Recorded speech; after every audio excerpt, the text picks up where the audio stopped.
Assalamualaikum Buya. Waalaikumsalam warahmatullahi wabarakatuh. Allahumma sholli ala Sayyidina Muhammad wa ala ali Sayyidina Muhammad. Saya hamba Allah dari Bogor. Pertanyaan saya Buya, bagaimana cara menyikapi tamu yang datang ke rumah sementara saat ini sedang ada wabah? Apakah harus kita tolak atau bagaimana Buya? Sementara disebutkan jika datang tamu ke rumah kita berarti datang rahmat pada kita. Syukran Buya. Ketahuilah bahwa keseimbangan ya, artinya kita harus yakin betul bahwasanya yang bisa menjadikan sakit hanya Allah. Satu, yakin bahwasanya yang memberikan sakit hanya Allah. Tapi di sisi lain, sunnatullah, apa yang Allah berlakukan kepada hamba, sunnatullah, seperti berpindahnya penyakit ke tempat lain atas kehendak Allah kepada orang lain, itu ada. Dan yang tahu ini adalah ahlinya. Dalam hal ini adalah para dokter. Nah, para dokter menyebutkan bahwasanya penyakit wabah ini seperti itu, mudah menular. Maka dihimbau agar kita untuk bisa membatasi diri dalam berinteraksi dengan sesama. Bukan kita ngajari masalah egois agar kita tidak ketularan dia, tapi kita pun juga kita diajari agar kita punya rasa, agar sesuatu yang mungkin ada saya tidak menular ke dia. Maka ini harus ada di hati dan pikiran semuanya dari kita, supaya tidak memandang dengan pandangan sebelah. Kalau pandangan sebelah, suudzon terus kepada orang. Misalnya Anda datang ke rumah seseorang lalu dia mengatakan, aduh mohon maaf, kayaknya kita belum terima tamu, lalu Anda marah, gitu aja terima tamu nggak boleh, apa takut banget sama itu. Anda ini tidak mengerti. Dia juga menjalankan sunnatullah agar menghindar dari hal yang tidak baik. Anda harus paham itu sebagai tamu. Memang hendaknya seperti itu. Kalau urusan kita berkomunikasi bisa telepon dan sebagainya. Justru kita harus mematuhi sunnatullah ini, menghargai orang. Kemudian di sisi lain, yang di rumah itu ya mungkin harus dengan bahasa yang lembut, fahamkan. Nah, kemudian di sini ada dua permasalahan. Ada orang yang nggak percaya tentang adanya wabah begini-gini, kan ada kita dengar begitu tuh. Lalu Anda termasuk yang percaya, bagaimana sikap Anda? Justru Anda harus lebih berhati-hati, protek, menjaga terhadap orang yang tidak mempercayai. Karena Anda bisa memaafkan di dalam keluarga Anda, tapi keluarga Anda belum bisa memaafkan. Misalnya, Anda mungkin orang yang lapang dan mudah memaafkan. Sehingga Anda perkenankan orang yang tidak mempercayai tentang wabah ini, nggak perlu pakai gini-ginian, dengan gayanya yang khusus mungkin. Gini-gini. Lalu Anda izinkan masuk ke rumah. Lalu dia akan sebebasnya di rumah Anda. Anda akan mengganggu orang di rumah Anda. Bahkan mungkin ada nenek Anda, kakak Anda. Justru harus waspadai orang seperti itu. Bukan kita membenci, tidak.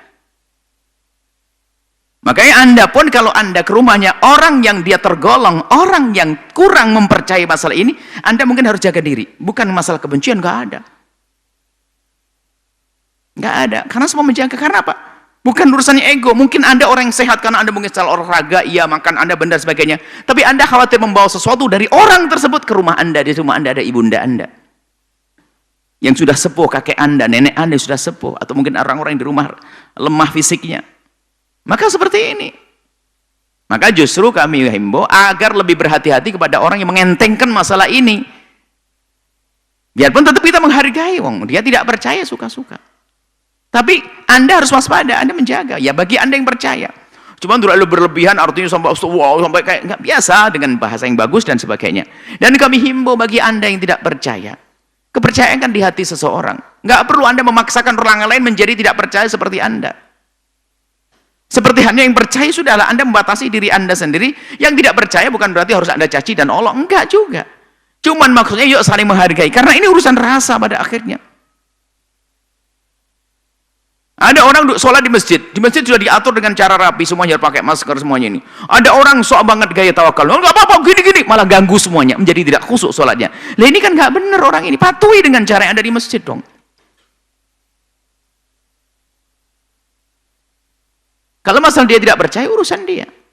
Biarpun sudah banyak bukti, Apalagi di antara orang-orang yang mempercayai masalah wabah corona ini adalah di antara mereka yang pernah merasakan sesaknya berminggu-minggu, bahkan mungkin ada yang anaknya meninggal, ada ibunya meninggal, bapaknya meninggal, dan dia masih dalam trauma. Lah kok kita seenaknya masuk ke rumahnya? Ya kita ini nyakiti hati dia dong. Kan ngerti bagaimana Nabi mengajarkan, jangan sakiti orang. Khusus ini nasihat kepada Anda yang percaya bahwa wabah ini ada dan Allah menurunkannya. Maka Anda harus tetap menjaga, waspada, tapi tolong dengan di luar tetap bahasa yang manis dalam menolaknya. Bahasa yang baik, akhlak. Bagi Anda yang tidak percaya, hargai. Hargai. Cuman kadang-kadang ini ada semacam kok jadi kita ini kok kayak grup-grupan begitu, kelompok-kelompokan itu. Ada suatu ustadz yang memang sangat waspada, ini jadi bahan gunjingan bagi yang tidak percaya. Ustadz apaan, tawakalnya nggak ada. Waduh, astagfirullah. Kenapa kok jadi bahan gunjingan? Ustadz itu mungkin ada keluarganya mati, banyak wafat. Janganlah biasa dengan kesombongan lah. Ini memang terjadi. Bagaimana akan menutup mata kita adanya wabah ini? Korban berapa? Sudah ribuan. Bahkan kita hampir setiap saat memberkumpul. Cuman kalau kami berhadapan dengan orang yang nggak percaya, biasa saja. Cuman maksud kami adalah di saat kita berurusan dengan orang yang tidak percaya adanya wabah ini, yang tidak menjaga, Anda harus hati-hati. Lebih banyak Anda mencari alasan agar bagaimana menghindar untuk sementara, tapi tetap dengan cinta gitu, doakan dia dan seterusnya. Sebab kalau Anda berdekatan dia, nanti Anda akan bawa sesuatu yang berbahaya pada orang. Dan termasuk kami ingatkan, hai para ustadz, para guru mulia, Anda harus lebih waspada. Anda jangan egois. Anda mungkin sehat sebagai seorang ustadz yang makan sehat, olahraga sehat, tapi Anda ini jangan memindahkan penyakit ke orang lain karena Anda salah. Maka kami himbau, ustadz lebih baik tidak bersalaman hari ini. Dan membatasi pertemuan, artinya boleh kalau mengadakan sesuatu harus tetap jaga jarak. Kenapa? Ustadz itu nanti kalau dicium oleh orang tangannya, mohon maaf, tangan dicium oleh seseorang, mungkin orang itu adalah membawa sesuatu, membawa virus tadi. Setelah itu dicium oleh orang berikutnya, dan seterusnya, dan seterusnya. Jangan sombong deh dengan sunnatullah, biasa saja. Ayo, yang percaya juga memohon kepada Allah, yang tidak percaya jangan menyakiti yang percaya. Sebab banyak yang sudah punya korban. Banyak sekarang trauma. Kita mendengar pertanyaan-pertanyaan hampir pusing. Ibu saya trauma gara-gara ini, Pak, kena corona ini. Mereka bukan sekedar percaya, sampai mempengaruhi fisik mereka. Maka jangan dibikin takut dengan kedatangan Anda yang nggak beradab itu. Kalau Anda tidak percaya, suka-suka semoga Anda sehat, kami doakan. Yang tidak percaya semoga Anda sehat. Sampai ada sebuah keluarga mungkin ya karena dia tidak percaya, giliran kena itu nggak marah. Kemarin pertanyaan kan, di saat disebut corona marah. Dipikir kena penyakit corona, virus corona, dipikir menjadi orang hina. Enggak, mati syahid dia.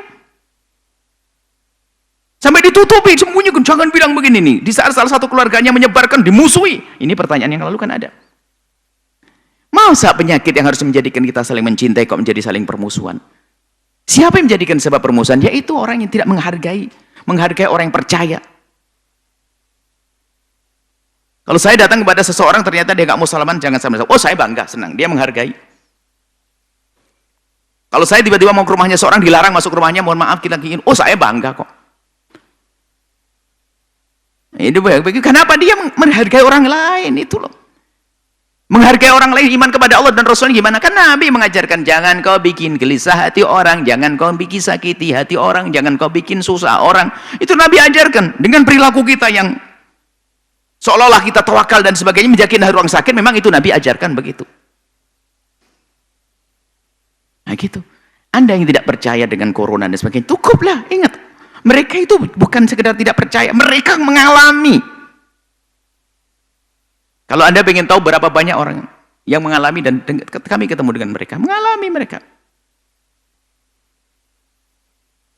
Ini mengalami. Jangan mengalami. Kami hanya melihat bahwa saya kenapa di sekarang kok begitu mudah kita diadu. Kemarin tahu 01, 02. Ini gara-gara corona juga berantem ini.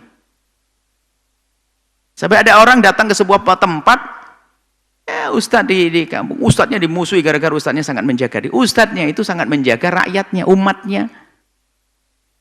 Maka kami himbau kepada Anda yang tidak percaya, semoga Anda sehat. Tapi tolong redam gaya yang seolah-olah jago tawakal, ahli tawakal. Bukan itu. Tawakal urusan pribadi Anda dengan Allah.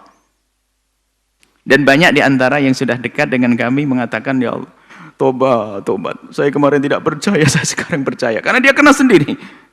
nyungsep di rumah sakit, sembuh alhamdulillah. Dia tobat. Sudahlah biasa. Jadi jangan sampai kita nyakiti orang. Justru ini yang kami tekankan, yang tidak percaya ini jangan bikin rusak. Ada urusan bagaimana, nggak ada urusan jangan mencaci negara, mencaci fulan. Saya tidak ada urusan, saya juga kita menjaga saja. Kadang-kadang kemana-mana ini urusan dihubung-hubungkan dengan ini. Waduh, subhanallah. Kok kebencian begitu mudah ditanamkan? Gara-gara corona seorang saling menyayangi, mencintai, kok malah sayang. Bahkan kemarin ada juga yang bertanya, saya dipandang pici oleh keluarga saya, gara-gara waktu suami meninggal, saya tidak bisa mendekat di sama. Kenapa? Karena dia begitu. Ya enggak. Yang salah yang di kiri kanannya enggak ngerasain. Baper. Oh, ini istri apaan tuh? Suaminya meninggal aja enggak mau nyentuh, enggak mau ini. Memang dokter mengajarkan begitu. Karena dia kalau nyentuh nanti akan ke anaknya barangkali ada penyakit. Sudahlah, enggak usah action deh dalam hal begini, biasa sajalah. Begitu loh maksudnya. Yang tidak percaya urusan, mungkin memang dia tidak percaya atau bukan tidak percaya. Dia lebih yakin tawakal urusan Anda. Anda kalau tawakal Anda kelas tinggi, Anda jangan menuntut orang punya tawakal seperti Anda. Hei ahli iman, kami sampaikan. Anda mungkin tawakal kepada tinggi. Anda seorang ustadz yang hebat, tawakal kepada Allah, Anda kekasih Allah. Tawakal Anda ini nggak bisa orang lain Anda samakan. Jangankan dalam urusan masyarakat, dalam keluarga Anda mungkin seorang ustadz yang sudah hebat. Dalam urusan makan Anda bisa membatasi, nggak senang kemewahan dan sebagainya. Itu untuk Anda. Jangan terapkan pada istri dan anak Anda, jerit dia. Itu untuk Anda. Ini dalam urusan keluarga itu. Nggak boleh seorang egois minta Anda senang puasa, semua harus puasa. Anda tahajudan. Oh, Nabi saja yang jago sholat. Ternyata istri beliau dibangunkan setelah beliau berrokaat-rokaat. Setelah selesai banyak puas Nabi salat, dibangunkan Siti Aisyah. Jangan disamakan dong. Itu loh bijak gitu loh. Mohon maaf mungkin sedikit panjang masalah ini karena kami dengar berita aneh-aneh kemarin ada seorang ibu nangis, saya dicaci, saya dimarahi keluarga saya ini gara-gara corona yang seorang saling mencintai, saling caci dan Allah. Sehingga gara orang tidak datang ke rumah, kenapa kamu tidak datang ke rumahnya meninggal dunia dan sebagainya? Wah, kamu takut corona kemana? Semuanya demi menjaga. Bukan yang penting adalah doa yang dipanjatkan. Dan itu banyak pertanyaan semacam ini. Subhanallah. Banyak kita yang, Anda mungkin sebagian para ustadz yang mungkin tidak berurusan dengan pertanyaan di masyarakat. Kita lihat berapa puluh ratusan pertanyaan masuk hampir setiap saat itu. Setiap hari itu banyak pertanyaan masuk. Banyak permasalahan semacam itu. Saya dikucilkan gara-gara saya nyebarkan berita corona. Saya dikucilkan gara-gara gini. Allah. Semoga Allah menjaga semua. Jadi, hargai kalau ada sebuah rumah tangga yang tidak menerima kedatangan Anda. Tapi kan bukan berarti kebaikan terputus. Nah, kemudian masalah rahmat Allah justru dengan kepatuhan Anda, dengan sunnatullah, lalu kerinduan Anda menjaga keluarga Anda, itu mengundang rahmat dari Allah. Anda kenapa tidak mau menerima tamu untuk sementara? Karena di rumah ada ibunda tercintaku. Berkah hidupmu menjaga ibundamu. Nah, ini berkah dari situ. Keberkahan bukan satu pintu. Berkah Allah luas, barokat. Dari ibunda, dari anak, dari saudara. Bukan hanya itu. Ada hujahnya orang pengen masuk rumah saja. Ini berkah kau tolak ya. Kau ini tidak ngerti. Ini berkah tamu. Waduh, kayak berkah dari dia saja. Melalui dia berkah banyak. Mohon maaf ini sengaja saya keras begini. Karena apa? Saya pusing lihat pertanyaan-pertanyaan yang ada ini. Tidak tahu hari ini mungkin ada lagi seperti itu. Banyak pertanyaan gara-gara perbedaan masalah corona ini. Semoga Allah menjaga semuanya. Sehat. Anda yang tidak mempercayai corona, semoga sehat. Kami doakan sehat. Dan yang diuji oleh Allah dengan penyakit ini, semoga juga diberi kesembuhan. Semoga baik semuanya. Allah alam bisawab.